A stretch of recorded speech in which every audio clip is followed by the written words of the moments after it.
Assalamualaikum warahmatullahi wabarakatuh.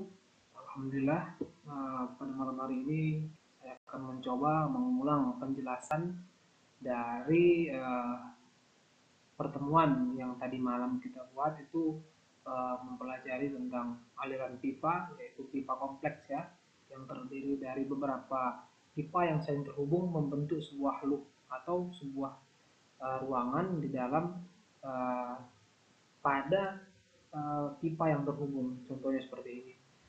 Kemarin sudah saya jelaskan bahwa uh, di sini yang pertama kali dilakukan itu membuat sebuah tebak tabel untuk mengisinya. Di sini ada kolom panjang pipa, kolom diameter, ada kolom E per D, ini ya, artinya roughness kekasaran pipa yang dilihat dari tabel. Lalu ada nilai F dan nilai K. Di sini ketahui diminta hitunglah laju aliran dalam pipa dari loop seperti tergambar bila pipa adalah Newcastle iron. Jadi di sini yang diketahui pipa jenisnya Newcastle iron. Kalau kita lihat dari tabel pipa dulu sudah pernah dibagikan tabel 61, Newcastle iron itu roughness-nya atau kekasarannya itu 0,00026. Nah, jadi di sini kembali di sini diperoleh 0,00026 meter atau 0,26 mm. Selanjutnya di sini ada saluran pipa masuk yaitu diketahui 110 liter per sekon. Lalu ada dua saluran keluar masing-masing 55 liter per sekon. Kemarin saya bilang bahwa penomoran pipa, jika di sini belum diketahui pipa 1, 2, 3 nya pipa yang mana, maka usahakan nomor pipa itu harus dimulai uh, berurutan searah jarum jam. Contoh kalau di sini sudah diperoleh pipa 1 yang paling bawah, maka sesuai dengan arah jarum jam itu pipa 2-nya yang ini, pipa 3-nya yang ini. Nah, kalau dia pipa 2 yang sini berarti berarah lawan jarum jam menghitung jumlah pipanya. Karena dia searah, maka pipa satunya ini, pipa 2-nya ini, pipa 3-nya ini. Jadi mutar searah jarum jam.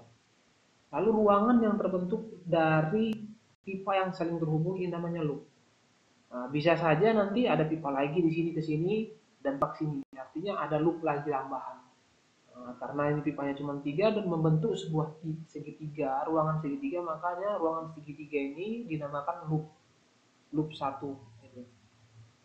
Oke, di sini diketahui 600 meter panjang pipa, lalu 200 mm diameter pipa. Pipa 2, pipa satunya 600 juga panjang, diameternya berbeda 250 mm. Lalu panjang pipa yang ketiga 600 meter sama, berarti di sini ada segitiga sama sisi ya, sama sisi lalu diameternya 150. Nah, kita masukkan ke tabel panjang, diameter, lalu ada E per D di sini ya. E per D itu tadi dari E, nilai E dibagi diameter, lalu di sini ada nilai F. Jadi jika dulu kita pelajari nilai F itu diperoleh dari pertama itu urutannya mencari dulu jenis alirannya. Jenis alirannya itu laminar atau turbulen ya kan, dan satu pipa ini aja. Nah, jadi karena pipanya lebih dari satu, di sini sudah diketahui langsung nilai F-nya. Jadi nggak perlu nyari ini jenis alirannya turbulen atau laminar. Lalu membacanya dengan diagram body ya. Jadi di sini sudah diketahui langsung nilai F-nya 0,012. Lalu diisi kolom yang terakhir itu kolom K atau nilai K-nya. Di sini ada rumusnya 16 dikali F. Dikali F ini dikali panjang pipa dibagi V kuadrat 2 kali G kali D pangkat 5. Maka diperoleh nilai K-nya. Nah, jadi sampai sini sudah mengerti. Lalu pembagian jumlah aliran. Asumsi aliran itu seharusnya dia ya yang masuk akal ya kan pembagiannya. Kalau di sini keluarnya 55, di sini 55, artinya uh, pembagian dari 110 ini terbagi sama rata. Nggak boleh di sini 55, di sini 55, di sini 55. Jadi di sini berapa? Gitu, ya kan? Artinya langsung sini nggak ada mengalir yang di tengah. Di sini diharapkan ada di sini aliran. Nah, jadi kalau dia logikanya mengalir terbagi dua, kalau di sini 50, pipa 3, pipa 2-nya 60. Kalau digabungkan 110, ya kan? Lalu dari 60 ini keluar ke sisi sini 55 dan mengalir ke pipa 1 5 nilainya. Berjumpa dengan pipa 2 yang 50 menghasilkan 55 liter per spot. Jadi pembagian aliran ini bebas, tergantung nanti kalian membaginya gimana. Tapi yang masuk akal ya kan, yang sewajarnya. Selanjutnya, setelah membuat seperti ini, maka dihitung koreksi loop. Nah, koreksi loop itu seperti ini ya. Delta 1 karena deltanya cuma 1. Kalau ada 2, maka kita buat deltanya menjadi 2. Nah, karena yang keluar dari aliran itu selalu mengurangi jumlah aliran masuk, maka langsung dibuat di sini simbolnya negatif. Nah, sama dengan perpindahan panas, semua yang masuk sama dengan panas yang keluar sebenarnya, gitu kan? Selanjutnya, nah di sini ada K1 atau K yang dari tabel lah, tadi yang di sini 609,2. Lalu dikali Q Q1. Nah, Q1 itu kan belum diketahui tadi kan, kalau tidak ada yang diasumsi, maka Q1 ini Q asumsi yang awal tadi 5. Nah, lalu ini nggak ada ya. Q1 dari K1 maksudnya ini. Lalu K2. K2 itu yang ini 3098,5 dikali Q2 kuadrat. Nah, kuadratnya Q2-nya itu 60. Hasil pembagian tadi asumsi 60 liter per sekon ditambah K3. Kenapa ditambah? Di sini dikurang karena di Q2 ini mengarah berlawanan jarum jam ke kiri, apanya arahnya panahnya, maka di sini negatif. Lalu karena arah di pipa 3 ini searah jarum jam ke kanan, maka ditambah K3 positif. Tambah K3 dikali Q3 ya. Maaf di sini ada salah. Nggak bisa diedit ya karena equationnya tidak lengkap. Equation 3,0. Q3 kuadrat. Nah, selanjutnya dibagi 2. Dibagi 2 dikali K1 Q1. Nah, ini Q1 juga ya, salah ketik. Ditambah K2 Q2 tambah K3 Q3. Nah, maka kita langsung saja buat tabel seperti ini di bawah. Ini yang tadi di sini masih asumsi ya. Langkah asumsi yang pertama ini Q-nya yang melintasi pipa 1 5, pipa 2 60, pipa 3 50. Kita mulai ke atas lagi, langkah 0 namanya, langkah awal-awal, awal mula. Ini asumsi Q1-nya 5. Ya kan? Lalu Q2-nya 60. Q3-nya 50. Oke. Maka kalau kita masukkan dalam rumus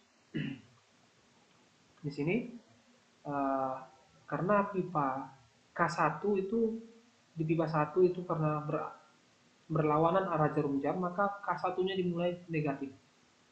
Nah, negatif K1 609,2 dikali 5 kuadrat dikurang 3098,5 dikali 60 kuadrat tambah 105, ini K3 tambah Q3 yang 50 tadi dibagi 2 dikali K1 kali Q1 ditambah K2 kali Q2 tambah K3 kali Q3.